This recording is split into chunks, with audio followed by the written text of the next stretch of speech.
میں قرآن اتارا گیا. اس قرآن کو عظمت ملی ہے کس سے؟ قرآن سے، کہ قرآن کی نسبت اس کو حاصل ہے. اس نسبت کی وجہ سے اس کو کیا ملا؟ یہ پورے مہینوں کا سردار ہو گیا. سید الشہور کہتے ہیں رمضان کو.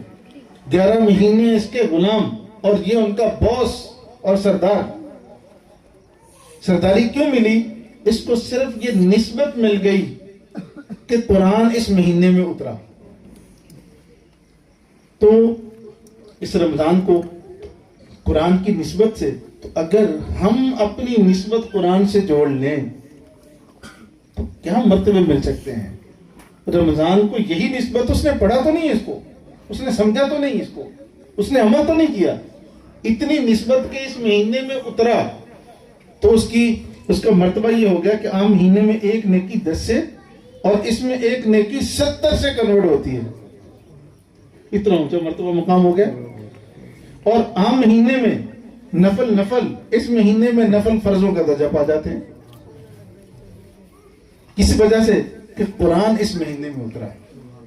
یہ قرآن اتنا عظیم الشان، جس کو اس کی ادنا نسبت مل جاتی ہے، اہل اسلام، اہل قرآن، جس کو اس کی قرآن کریم کی نسبت مل جاتی ہے، واللہ اسے سرداری ملتی ہے جیسے رمضان کو ملی.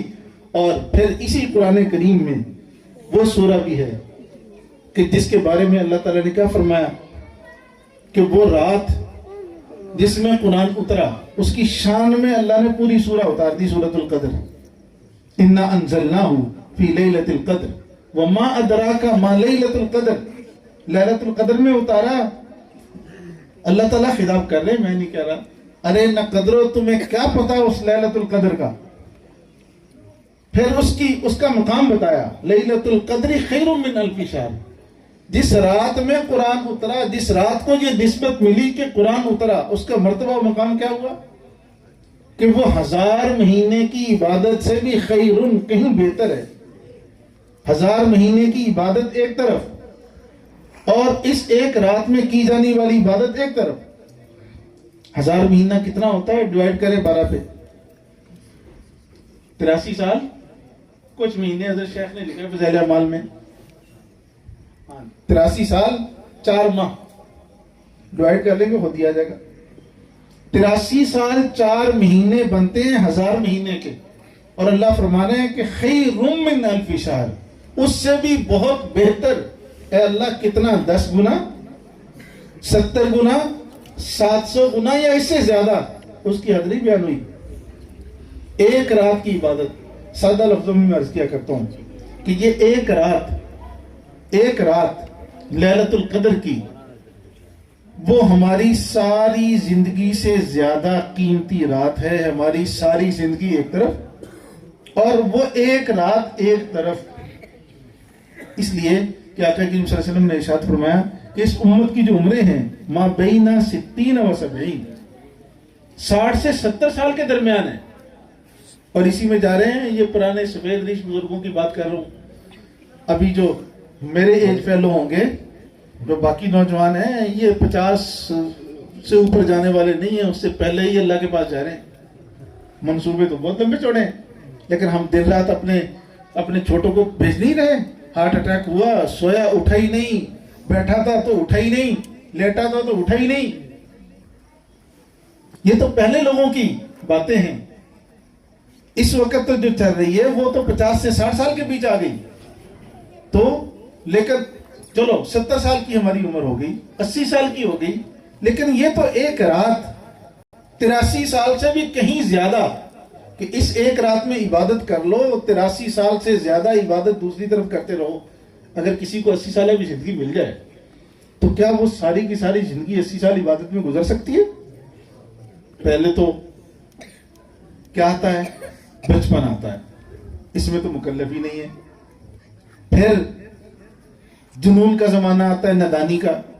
جوانی 14-15 سال کی عمر ہے، اس میں عبادت کیا ہوتی ہے؟ اے بابے دے کما. اس وقت تو ایک ہی جنون ہے اس کو. بال اس کے ایسے ہوں، پف ایسا ہو، لباس ایسا ہو، جوتا ایسا ہو، ہر وقت شیشے کے سامنے بالوں کی سیٹنگ. کتنا بھی اچھے گھرانے کا کیوں نہ ہو. تو اس کا وہ ایک ہی جنون ہے. ہمیں تو غصہ آتا ہے, ہم بڑے ہو گئے نا, تو جو بڑے ہیں وہ بھی اگر سوچتے تو اس وقت میں ایسا ہی تھا ان کے ساتھ. ٹھیک ہے. پھر اس کے بعد جوانی چلتی ہے 35-40. اس کے بعد کچھ شہوات کے, خواہشات کے پردے اترتے ہیں, حقائق نظر آتے ہیں. اپنے سے چھوٹے کندھوں پہ لاد کر وہ جو شہر ویرا میں, قبرستان میں جا کر ہم نے اتارے ہوتے ہیں. اپنے سے چھوٹے بھی, اپنے سے بڑے بھی, اپنے جیسے بھی. خیال آتا ہے اچھا اس کو یہ ہوا, مجھے بھی ہو سکتا ہے. شہوات بھی کچھ پردے اترے ہوتے ہیں, خواہشات کے اترے ہوتے ہیں, تو کچھ حقائق نظر آتے ہیں. پھر کہتا ہے یار کو اللہ توبہ کرنی چاہیے, اگر اچانک مر گئے تو کی پڑے گا قبر سے. اب کبھی جو 2-4 نمازیں پڑھ لی, جو ہاتھ آئی پڑھنا شروع کر دیا, کبھی کوئی استغفار بھی پڑھ لیا. 35 سال کی عمر کے بعد عام طور پر شروع ہوتا ہے, اور 40 سال کے بعد تھوڑا تھوڑا پھر 5 ٹائم دا نمازی. پھر کہتا ہے باقی سارے بے دین ہی, نماز ہی نہیں پڑھتے. اللہ تعالیٰ اپنے عبادت کے گناہ سے بھی بچائے بھائی. جس کو توفیق اللہ تعالیٰ دے دے عبادت کی, اس پر شکر ادا کرو. جن کو توفیق نہیں ہے ان کی نفرت نہ سینے میں لاؤ. یہ عبادت کا گھمنڈ یہ گناہ سے زیادہ خطرناک ہے. آپ نماز پڑھ کر اگر دوسروں کو آپ کی انگلی اور نظریں اٹھ رہی ہیں کہ یہ گناہ گار ہے, تو آپ سے بڑا گناہ گار کوئی نہیں ہے. اس لیے کہ اللہ بڑے غیور ہے. اب ماں کے بچے ہوتے ہیں نا, تو اگر اس کا بچہ جیسا بھی ہو, اس کے سامنے کوئی کہے کہ یہ بڑا بدتمیز ہے, بچہ پتا ہے مجھے میرا بچہ بدتمیز ہے, ماں کو پتا ہے, باپ کو پتا ہے, لیکن اس کو سامنے کہے یہ بدتمیز ہے, برداشت کرے گا؟ یہ تو ایک ماں ہے جو کروڑوں ماؤں سے زیادہ رحیم ذات ہے, اس کے اگر کسی بندے کو کوئی یوں کہے وہ برداشت کرے گا؟ اس لیے کسی پہ انگلیاں نہ اٹھایا کرو اتنا جلدی.